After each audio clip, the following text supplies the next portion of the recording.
May the words of my mouth and the meditations of all of our hearts be always acceptable to you, O Lord, our strength and our Redeemer. Amen. Please be seated.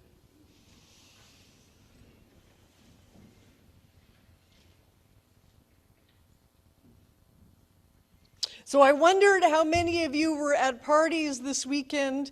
This week's reading from Romans is what I call the Doritos reading. Right? Imagine me, for the purposes of illustrations, standing too near to the bowl of Doritos. I do not do the things that I wish to do, but instead I do the things that I do not wish to do. Right? I think it was Lay's that had the slogan, I bet you can't eat just one. I love this reading from Romans, not true of all the readings of Romans, because I think it speaks truth about how life sometimes feels. There can be a gap between our intentions, the choices of our better angels, if you will, and then what we actually do, especially if we are tired or stressed or busy or overwhelmed or surprised or nervous. I mean, all of these human emotions that can cause us really to get in our own way. And Paul talks about this in a way that he hopes will be helpful for the church in Rome.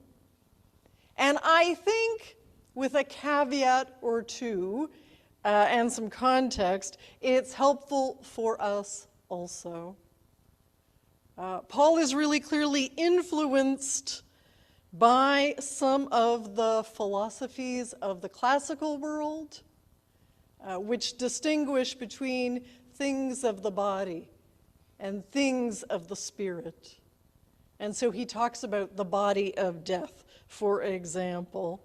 Elsewhere in Romans, he contrasts being slaves of righteousness and slaves of sin, and for Paul, sin lives in the body.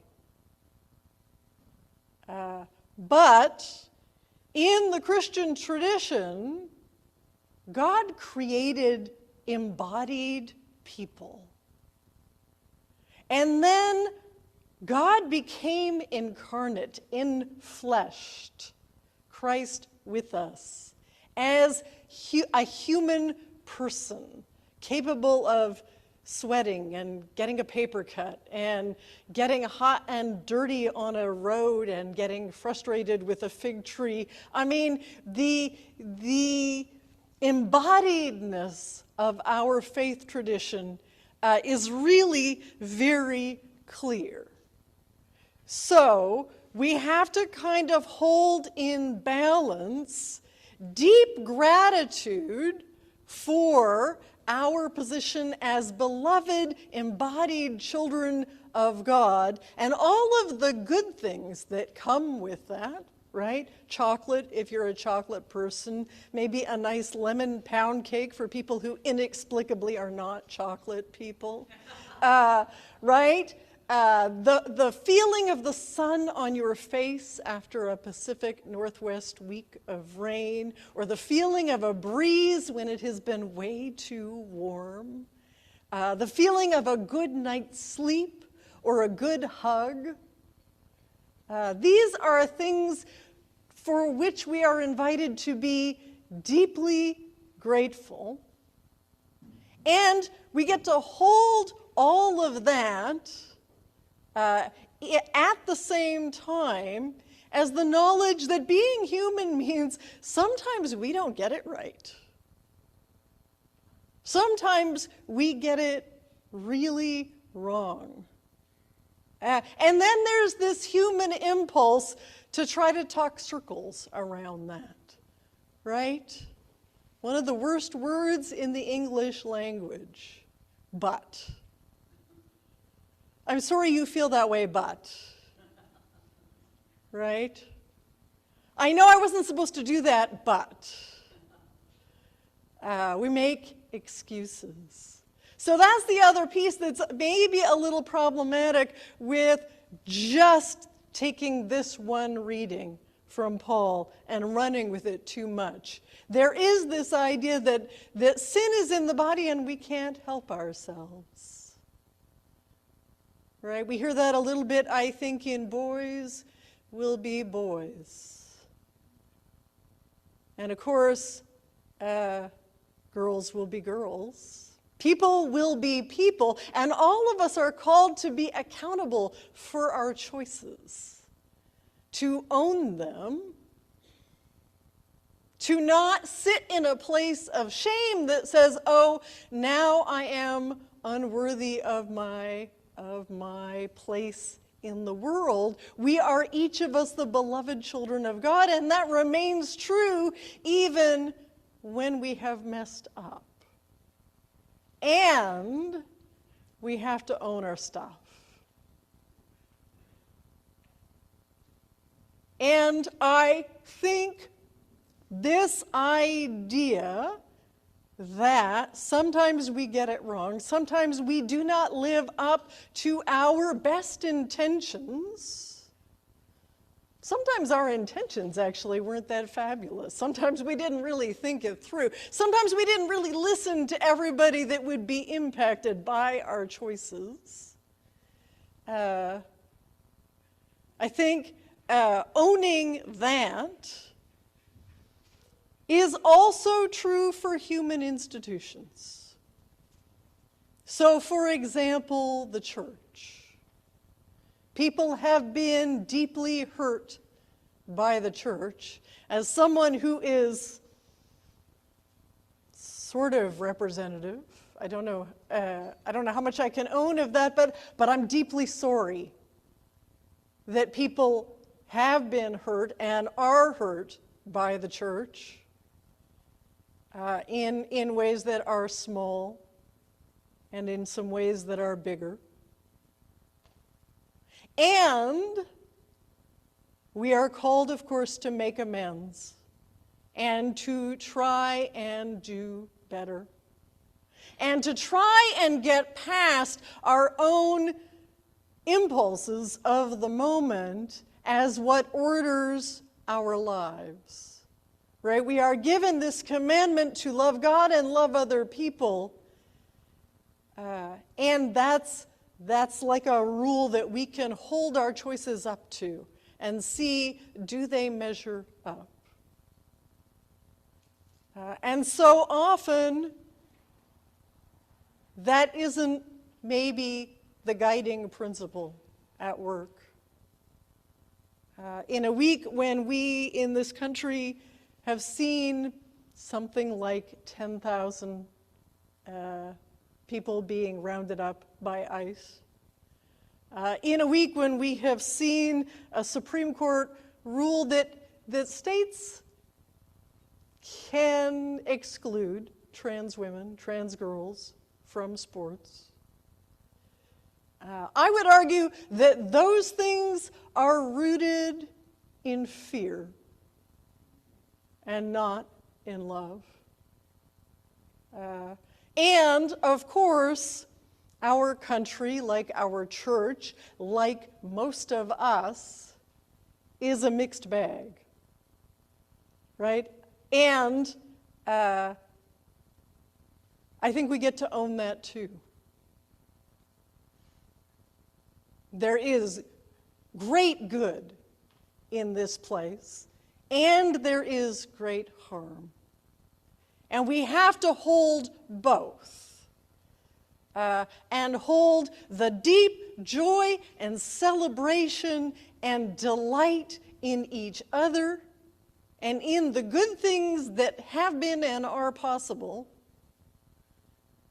while also acknowledging the deep harm and the ways in which we have either failed or chosen to be oblivious or been uncertain really how to redress things that we know don't measure up to that standard of love.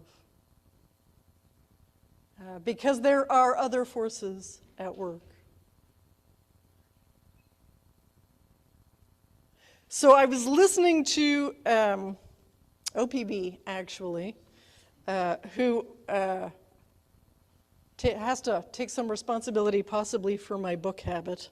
They do wonderful author interviews, and the author I was hearing this week is somebody named Jill Lepore. Does that ring a bell? She wrote a book called We the People.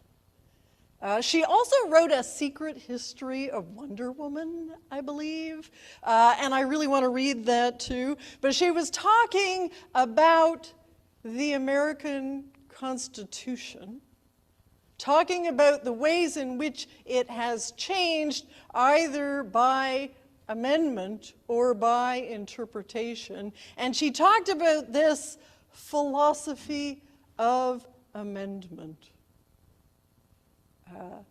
The idea that the framers of the Constitution put in the Constitution a way for it to change, because they knew they didn't know all things. We talk in the church sometimes about amendment of life, right? This idea that we can address the places where we have fallen short and we can try and do better. And it turns out right in a foundational document is this same idea. And I think it applies more broadly to all of our organizations. That we can assess against that call to love God and other people how we are doing, and then we can do the work to change in the ways we are called to change, and to grow in the ways we are called to grow, and to listen well where we have failed to listen well, and to pay attention to the people and voices we have sometimes missed. And always to do all of that as much as possible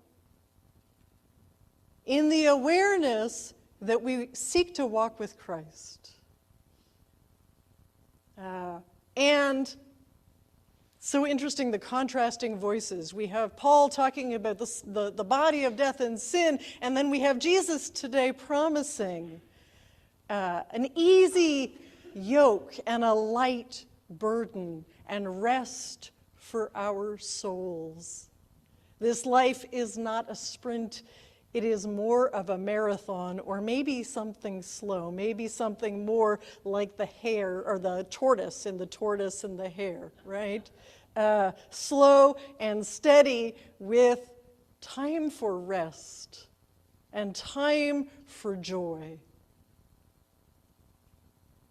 And the knowledge that we are deeply, deeply loved, always. Amen. I want to share with you a resource. I've been doing that intermittently this summer.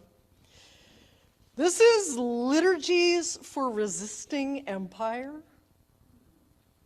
And it is a combination of storytelling and prayer, and it is by Kat Armas. And if you'll indulge me, I want to read you a tiny snippet of this. She writes, "Empire does not deal in friendship, it thrives on isolation. Its dominion is built not only through conquest, but through the slow separation of people from one another, from themselves, from the earth. It is in the way a body becomes untethered from its own history, in the way a community is fractured, the way an individual becomes convinced they are meant to withstand alone what was always meant to be carried together. Gives you a flavor.